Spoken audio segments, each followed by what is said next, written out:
To this video on the electric field due to a disk of charge. And remember, this is the little portion of the electrostatics unit where we are figuring out different methods, right? And the methods that we're trying to use are to figure out expressions for the electric field at a point around a charged object. So when we get into the weeds, and we've been doing a lot of simplifications and calculus and all sorts of things, just remember that's what we're trying to do. That's the big picture. So right here, I have a ring, or at least part of it, that I need to actually shade in now because we're using a disk rather than a ring. But I left the ring in intentionally to explain something. And what I'm going to say is there's this point P that's Z units away from the center of the disk.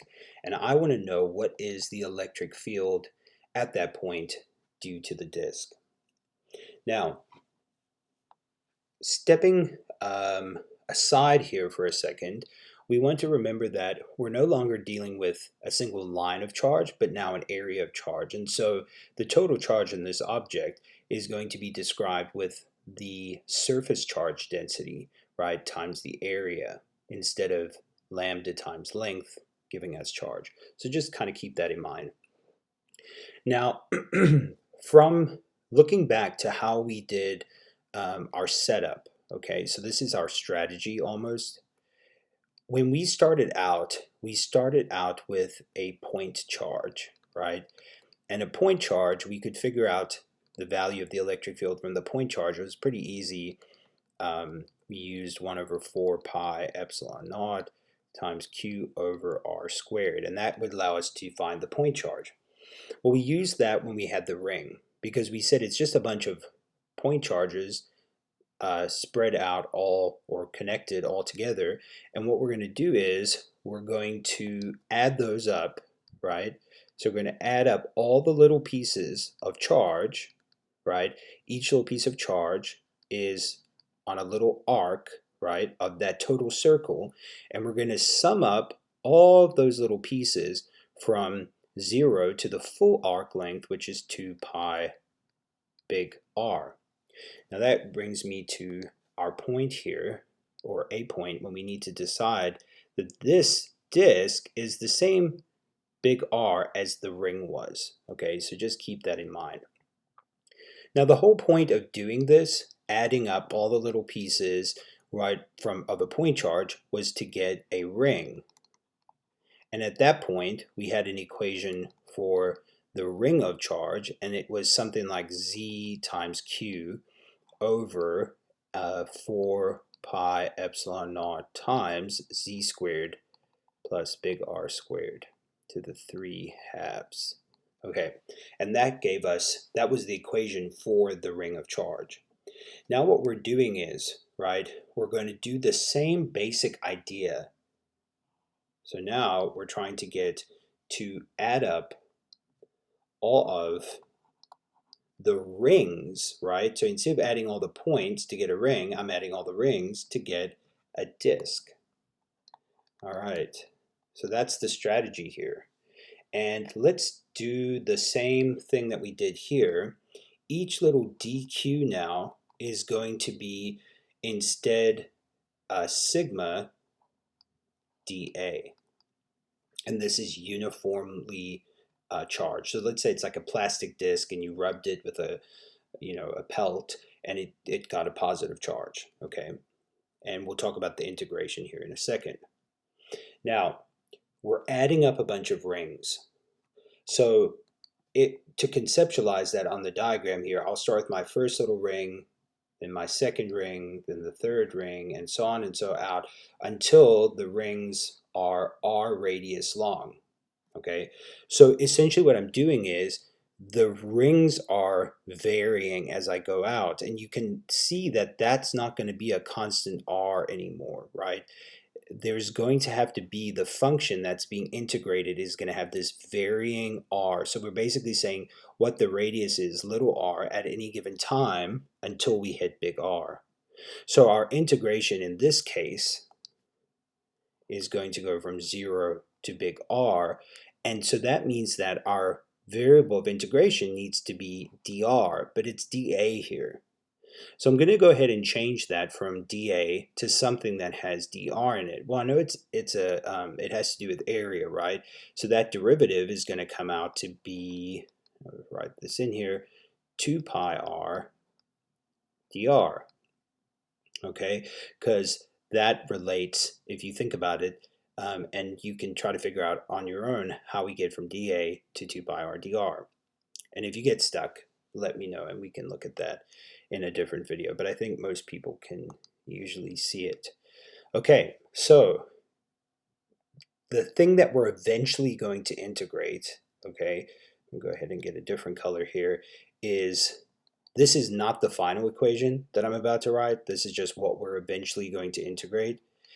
It's going to have all this stuff down here, okay? We're still z units away from our point of question, but now big R changes to little r because that varies. Okay, it's not going to be a fixed disk, right? There are a bunch of little disks. And now I'm going to put my Q in here. But before I do that, what I want to say is that remember that each ring only contributes a tiny amount of electric field that needs to be added. So I'm going to change this to dE because remember I said this is going to be the equation that I actually integrate to get the disk equation, right? And if I make this dE, then I have to make this dQ, and dQ is this expression, which is sigma 2 pi r dr. Okay, so already kind of a bunch of stuff happened there. So I would suggest going back to look at it if you are a little bit confused. Pause and just kind of reorient yourself. Okay, at this point, let me pick a new color here, pick orange. We're going to sum up all the little pieces of E. Obviously, that's going to give me my total E. And on this side, I'm going to sum up all of my rings from a ring of 0 radius to a ring of big R radius. And each of these describes the ring's relationship to the electric field. Okay, so let's rewrite some things here. And actually, I'm rethinking that I'm going to change the color to something darker. Okay, so it's going to be E is equal to, and I'm going to put my integral in, and then I'm going to pull out some things that are constants, right? So, and simplify. I'll go ahead and simplify out the pi. I don't need that. And z's constant and sigma's constant, so let me write those so long out here. And then 4 and epsilon naught are constant. Okay, good. And then I'm left with 2r dr over z squared plus r squared to the 3 halves. Okay, now you might be thinking, well, 2's constant too, and you could have pulled it out here. But I'm going to show you why I'm leaving this here. It's because of the kind of integration that I'm going to do here in a minute. So rewriting this again, really what I'm integrating is none of this stuff, right? I'm really just integrating this expression over here. Now, what I'm going to do is pull down to this, because how the heck do you integrate that, right? This is for rational equations, other forms where I'm integrating something in the form of x plus a to the nth dx, okay, which is what I have here, basically. And it equals x to the a to the n plus 1 over n plus 1. Okay, so that's what I'm going to do here. So I'm just going to write what are the equivalent things. Well, x plus a is, in this case here, z squared plus r squared. Okay, constant, independent variable.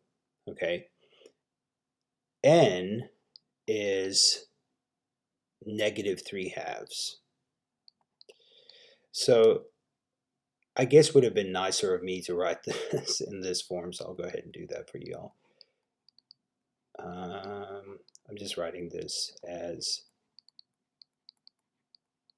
I just realized that may not be so obvious. Okay, there we go. Okay, so now I have n is negative 3 halves, and dx is 2r dr. And you can see that is based on what my expression is over here, right?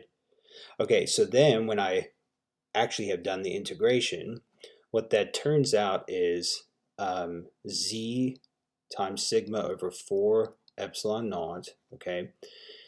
And I'm going to go ahead and put the bracket here because I actually do have to evaluate this. I can't just skip the 0 this time.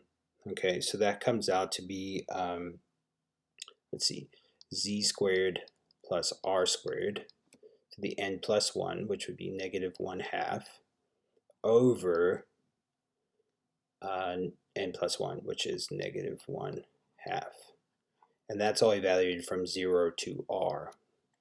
Now I'm actually going to go ahead and do the full evaluation process because I don't think that it's as obvious when you try to look at it on your own. So I'll go ahead and do that. Let me switch the color here so we know we've changed parts. Now we've done the integrating. Now we're actually going to evaluate it. Now I've got this negative out here. It's a complex fraction. I got to clean this up just a little bit more. And so what I'm going to do is say z sigma over 4 epsilon naught, and then this will become, I'll pull the negative out here, negative 2 over z squared plus r squared, square root of that, okay? And that's going to be evaluated from 0 to r. Okay, so next, what I'll go ahead and do is pull out the negative, and I'll pull out the 2, I guess, as well. And that will leave me with z sigma over 4 epsilon naught. And then I've got 1 over square root of z squared plus plugging in the upper limit, okay, minus, now I'm going to plug in the lower limit, 1 over the square root of z squared plus 0 squared, which is just z squared. Okay, so now it's in this form, and I'm going to do some simplifications and distributing based on what I'm looking at here. So when I look at this, I see, okay, immediately that can change, right? And what I'm going to do is, I see this is 1 over z, because square root of z squared, obviously z. So I'm going to distribute the z back in, so I can get rid of this. And I'll distribute the negative back in as well. So what that leaves me with is sigma over 2 epsilon naught, okay? Distributed back in is going to give the negative z in. I'm going to have negative z over square root of z squared plus r squared. And then this becomes, with that distributed negative, plus z over z, or just 1. So when I ultimately rewrite this, we'll change the color for the final answer, it's going to be that the electric field is sigma over 2 epsilon naught, so that's my constant, times 1 minus z over the square root of z squared plus r squared. So that is pretty intense. There's a lot happening there. But I think that if you really do just think about your understanding and the setup, right, what we're actually trying to do, piece by piece, it actually does make a lot of sense. Now, you may never have thought of this part right here. Like, how would I have used that identity? How would I know to only distribute the z back in, and the negative? Well, that comes with experience, but I also know something that you don't know.